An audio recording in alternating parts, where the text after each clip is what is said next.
So chinonzi kutenda, according to the Bible, kutenda kana kuti faith, the Bible says in the book of Hebrews chapter 11 verse 1, faith is the substance of things hoped for, kana kuti the assurance of things hoped for,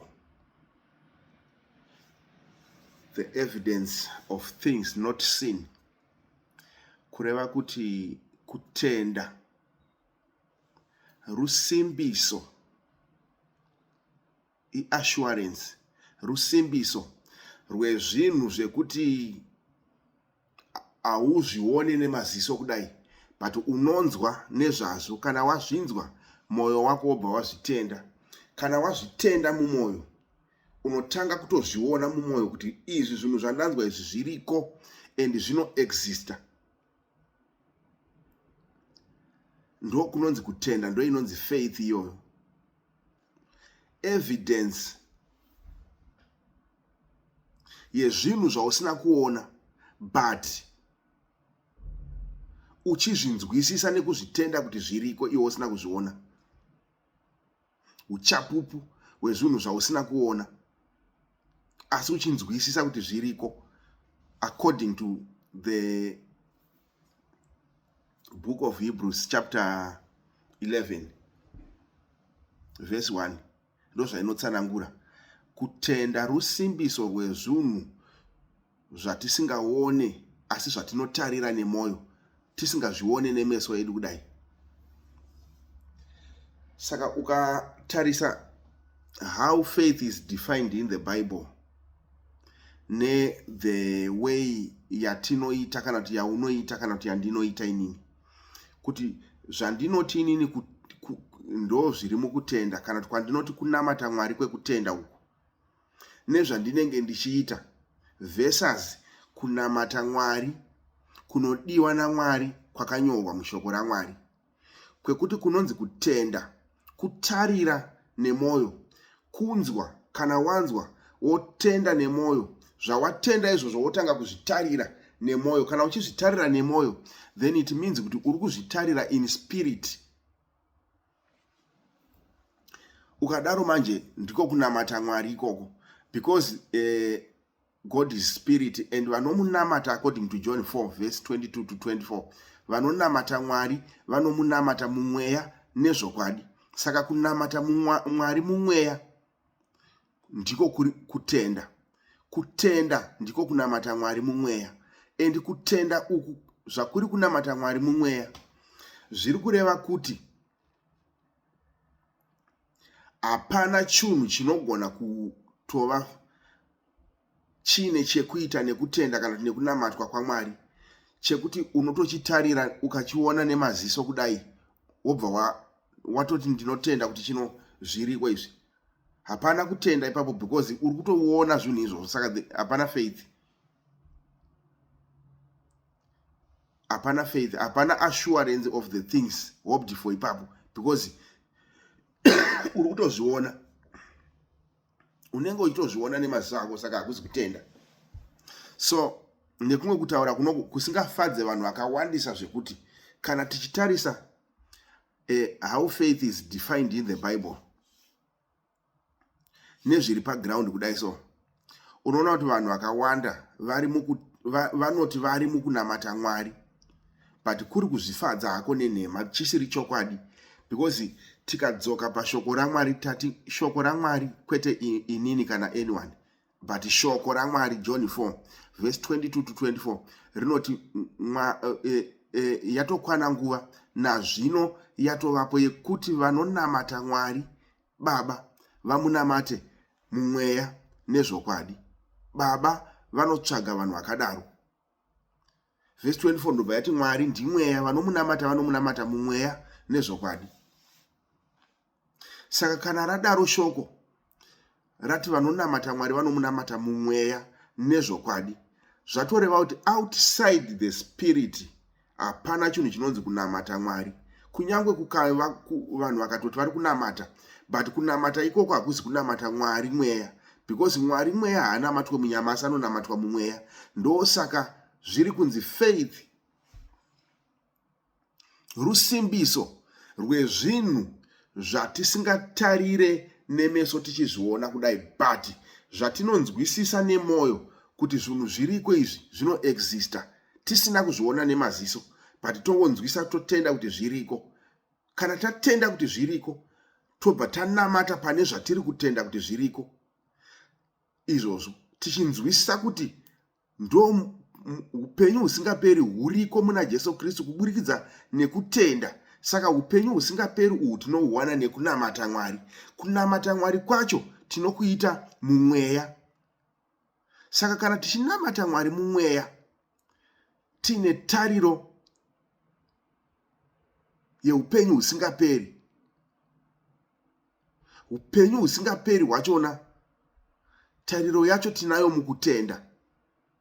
Saka mukutenda umunau, kana shoko raMwari rati hapana kutenda kwezvinhu zvinoonekwa, zvakureva kuti ukaona munhu achiti anonamata Mwari achitenda zvinhu zvinoonekwa, for example, pane vanhu vanoti vanonamata Mwari fanika kunyika yekwedu, vanhu vanonamata Mwari chaizvo pakutenda nekunzwisisa kwavanenge vachiita kuti kunamata Mwari, but vanenge vachiti vari kunamata Mwari vakazara nemvura dzavanenge vachigeza, vachiti mvura dzemuteuro, mvura dzemunamato, mikaka, vachitoti minamato iri kuitwa. Hapana chaMwari ipo paya, because zvaMwari zviri kunzi zviri mukutenda kusingaonekwe nemaziso, but kunogara mumwoyo. Mwoyo ndo unenge uchizviona mumweya zvaunenge uchitenda. Saka once pangova nechinhu chiri physical kudai, chinotobatika, chitori tangible, chinobatika, chinooneka nemeso, chinhu ichocho hakuzi kutenda Mwari, kuzvinyepera kuti ndiri kunamata. Kunyange ndikachishandisa,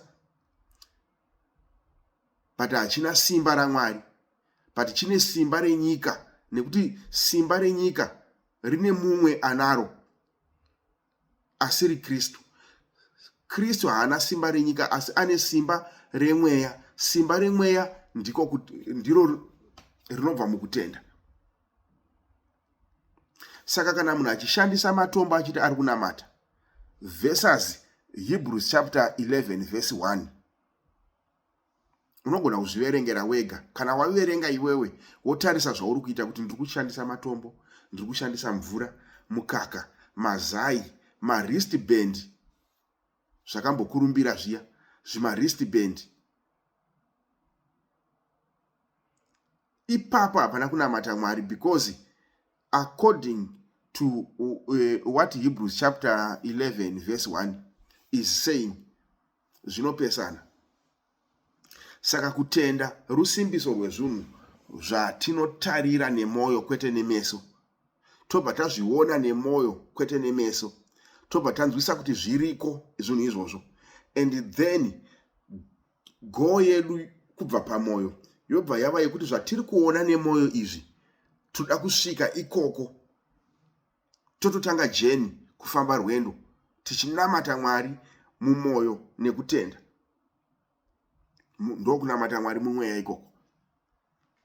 Saka kana takuita zvinhu zvekutoona tichizvibata, izvozvo hazvisi zvinhu zvaMwari, uye simba rinoshanda pazvinhu izvozvo harisi raMwari. Ndosakeni Jesu pana chapter 7 dzaMatthew akati havazi vose vanoti kwandiri Ishe, Ishe, nekuti kunyangwe vanhu vari kunamata vachipesana nezviri kutsanangurwa izvi zvinonzi ndiko kutenda, vanototi vanonamata. But the difference yekunamata Mwari kwechokwadi nekunamata Mwari kwenhema inotoonekwa futi ipapo. Evidence of things not seen, zvinoreva kuti pakazoita evidence yezvinhu zvinotoonekwa, it's a clear evidence iyoyo yekuti iwe hausi kunamata Mwari, uri kutenda Mwari nenzira yako yekuda kwako kwete yekuda kwaMwari. Saka zvinhu zvinoonekwa zvikatobatwa nemaoko kudai, yatova evidence yekuti hauzi mutende enda utende, nekuti Mwari haazi muzvinoonekwa, haanamatwe nenzira iyoyo yezvinhu zvinobatwa zvichionekwa, zvotonzi uku ndiko kunamata Mwari. Ende izvozvo zvandatoita izvi ndo mune simba raMwari, zvekuti ndikageza mukaka uyu, ndichipedza kuugeza, simba raMwari rakutotanga kutondirwira nekundikundisa. Hazvidaro. mweya yakaipa hairwiswe nematombo, mweya yakaipa hairwiswe nemukaka, mweya yakaipa hairwiswe nemvura. Mwari akaisa mvura panyika kuti ibatsire vanhu kubvisa nyota kana vanhu vainwa, vanzwa nyota voinwa. Chechipiri, kuti vanhu vageze vachibvisa tsvina nemvura, pamwe chete nekuti iite basa rekubhabhatidza vanhu pakuberekwa kutsva paya. Ndo Mwari zvaakaisira mvura panyika. Haana kuti mvura izove shandiswa sechinhu chine rimwe simba rekuti inonyengetererwa iyo yobva yanzi vanhu igezei mazuva 3. Kwete, hazvina kudaro. Zvingaitwa, but hakuzi kunamata. Kunyange zvikaitwa, zvakureva kutoti izvozvo kana zvaitwa, evidence yekuti ari kuzviita haatende. Because ukatarisa zvaunenge uchiita izvozvo zvacho, verses Hebrews chapter 11 verse 1, I challenge everyone anoti anotenda, anoshandisa matombo kana mvura kana mazai neasingazvishandise, kuti tinzwisise kunonzi kutenda according to God, according to the Bible. Hebrews chapter 11 verse 1 inotsanangura kuti ndo kunonzi kutenda ikoko. Saka kana wapedza kuverenga Hebrews chapter 11 verse 1, chitanga kuzvibvunza manje mubvunzo kuti saka inini zvandiri kuita nezviri kutsanangurwa apa, ndiri kusaidi raMwari here? Ndanzwa here kutaura kwaMwari uye ndiri kusaidi raMwari here, kana kuti ndiri kupesana naMwari? Nekuti vanhu vanogona kuita pfungwa dzavo toti aiwa zvine basa rei, ndo kunamata ndezvaMwari. NdezvaMwari, asa kwete Mwari mupenyu anorarama nekusingaperi, uya akanzi achange achigara nevanhu vake. Haasiri ye uyu, nekuti uyu haanamatwe munyama, anonamatwa mumweya. Matombo kwatova kunamata kuri munyama. Zai rakandirwa nehuku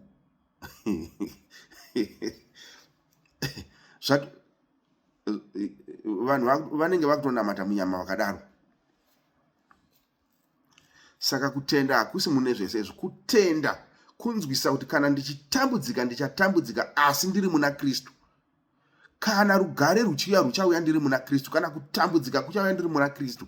Urwere kana huchiuya huchauya, but handichatsvagi support yezvimwe zvinhu zvepanyama kuti zvindibatsire nekundirwira paurwere kana pahondo dzatinenge tichiti mweya yakaipa dziya.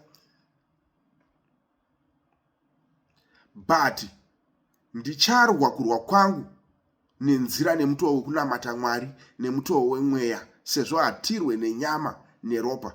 Ukaona munhu akutoshandisa zvinhu zviya maristband, maanointing oil, akutorwa nenyama, asi shoko richiti hatirwe nenyama neropa pakurwa kwedu, but kurwa kwedu kuri mukutenda nekunyengetera kuna Mwari. Ndo mune kunyaradzika kwedu mukutenda nekunyengetera. Hapana chimwe chinhu chiri physical chinobatwa as long tichiti tiri kunamata. According to this verse, faith is the substance of the things hoped for, the evidence of things not seen. Saka iwewo ukati uri kunamata uine zvinhu zvinotoonekwa kudai, evidence yekusatenda futi iyoyo, because panapa Hebrews ati evidence of things not seen. Iwo bva wava nezvinhu zvinotoonekwa, yatovawo evidence yekuti hautendi.